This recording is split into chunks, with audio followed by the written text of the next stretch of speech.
Hi everybody, let's have a look at extract 1. First thing is to go straight to the right hand side and for you to remember that potential questions from extract 1, remember the 4 and the 6 very likely from extract 1, will be covered in other videos, so you can have a look at those videos that already exist and see what kind of questions are likely to come up. I'm not going to focus on that in this video.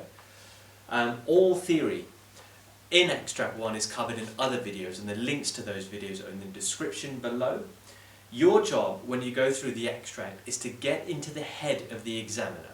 The way the extract is written very, very carefully and on purpose to signal where questions may come from, to lead you in directions in terms of your study. Alright, so get into the head of the examiner. Why is the extract written the way it is? You've probably spent hours and hours and hours going through the extract in class, understanding all the relevant application and economics behind everything, so I'm not going to overdo that in this video. I'm just going to focus on exactly what you need, basically, how you can do that. And finally, you have to make sure that everything in the extract you fully understand, everything. Key terms, all economic analysis and theory, all the diagrams, everything you need to make sure you know perfectly, so that you can answer these questions well, alright? At this stage, I also have a model answer guide for you guys. It took me hours to make that, where I've gone through all the potential questions that are likely to come up this year and written detailed model answers for each, so that if you just basically learn those answers and recreate them, you will score. For extract 1, it's very clear what the questions will be. So the links to the guide are in the description below as well. Click on the link, get the guide, and you'll be absolutely set for your exams. So, the key thing is focusing on what you need to know. Keep the extract in front of you as we go through it.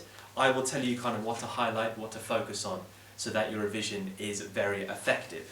Okay, first thing to bear in mind is what the title is. The title is Globalization and World Trade. That tells you that obviously questions are going to be globalization focused, but on the trade aspect of globalization. If you look at the first paragraph, since the start of the 21st century, trade in goods and services has become more globalized. So understanding what globalization is, the definition of it, but focusing on trade, the trade aspects, is key. Alright? The closer links have been seen in a number of indicators, and 3 of those indicators are mentioned down below. Only 3.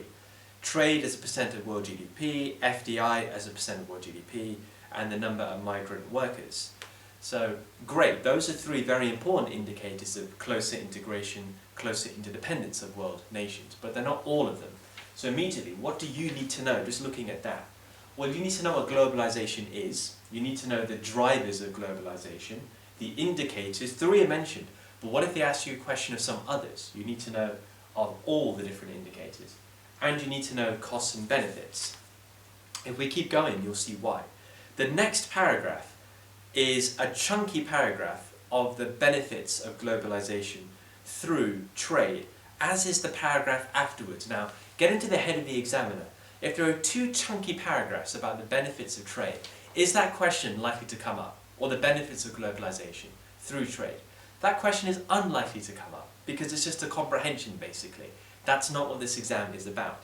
So the fact that they've given you chunky paragraphs of benefits of globalization through trade makes it very unlikely to come up. But if you read through it, you'll see some of the key benefits. Allowing countries to exploit their comparative advantage, specialize in trade, access to larger markets, there's higher profits for firms, higher growth for individual countries, businesses can access more capital goods, they can access more technology, consumers benefit as well from technology advancements.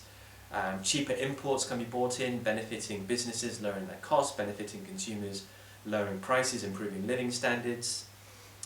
The greater economic efficiency and allocative efficiency as a result of greater trade. All these benefits, the fact that they're all listed there and mentioned, very unlikely that it's going to be questioned. But, still important for you to understand. So this paragraph tells you, the student, that international trade theory is very important. What specifically? You need to make sure you're confident with absolute and comparative advantage. Watch my videos if not. You need to make sure that the benefits to trade, as mentioned, you know, and just in case it does, you know, the 0.1% chance it might come up, that you can analyze them in depth. Alright, so again, watch my video on the benefits of trade to understand that. The next paragraph is interesting.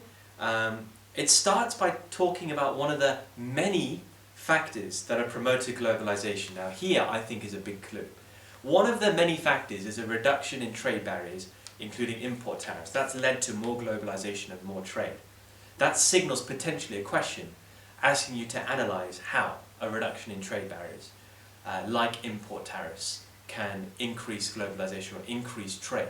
Clear signal. But one of the many factors, what about the other factors? None of those have been mentioned in this extract. So getting to the head of the examiner, do you know all the other factors that can cause globalization? Well, I've got a video explaining those factors. Can you analyze them in detail? If you can't, well, get my revision guide, get my model answer guide, and that will tell you exactly what to do, how to score full marks. That is a very likely question, in my opinion.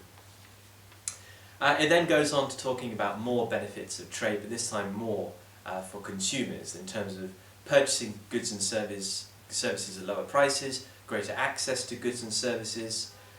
It forces domestic industries to increase their competitiveness and thus lower prices.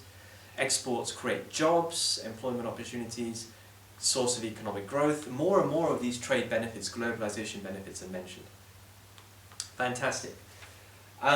Given that the first line of that paragraph is all about a reduction in trade barriers, it's important that you understand protectionism, specifically the types of protectionism. You think tariffs, you think quotas, embargoes, administration barriers like red tape, like product standards, health and safety standards, environmental standards. So again, watch my video on that to make sure you're clear on that. But specifically tariff. The phrase import tariffs have been mentioned in that paragraph. So knowing what import tariffs are is important, why they might be adopted is important, but especially the reduction of import tariffs, known as trade creation. What is the diagram of that? How do you analyze how that increases the volume of trade?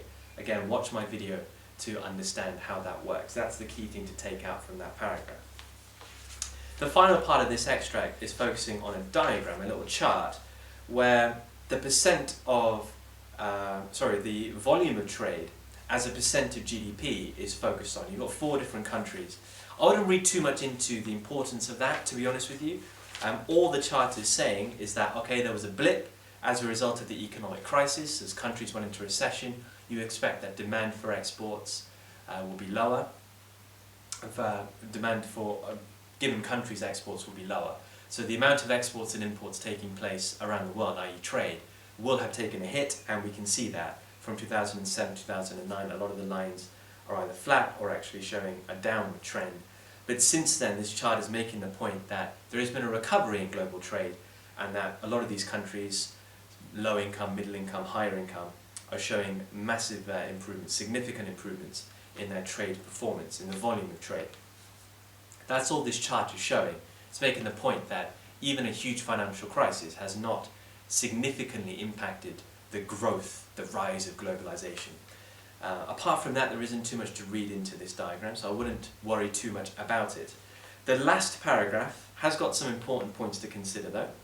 So there was a fear that developed countries, to try and protect their growth rates, would actually adopt tariffs on various imports of goods and services, but that wasn't seen. So the fear of protectionism by developed countries was not seen, and that takes us to this argument here.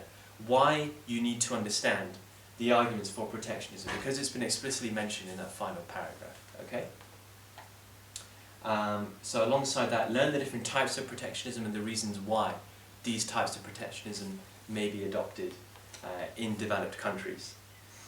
However, it says, last line, fears of global trade wars quickly subsided and the growth in world trade recovered in 2010. Okay, so the concerns were that protectionism, if adopted to keep growth rates high in developed countries, will lead to significant retaliation and trade wars. That wasn't seen so much, and growth in world trade recovered, as the chart shows. So in your mind, it's important to go through the theory of how protectionism, through tariffs for example, through quotas, domestic subsidies, could protect local industries and keep growth rates high in developed countries. Although that's more the theory, in reality we haven't seen any of that. So again, that paragraph explains the chart, which is why I wouldn't expect this chart to come up explicitly in a question in your exam. Alright, so all you need to make sure is that you know all of this stuff. Bear in mind this on the side and you'll be rocking when it comes to Extract 1 and getting what you need out of it to score highly in your examination. Remember to get my revision guide, my model answer guide, where all the likely questions that will come up are there with detailed answers accompanying them for you to score and smash the exam. Thanks for watching guys, see you in the next video.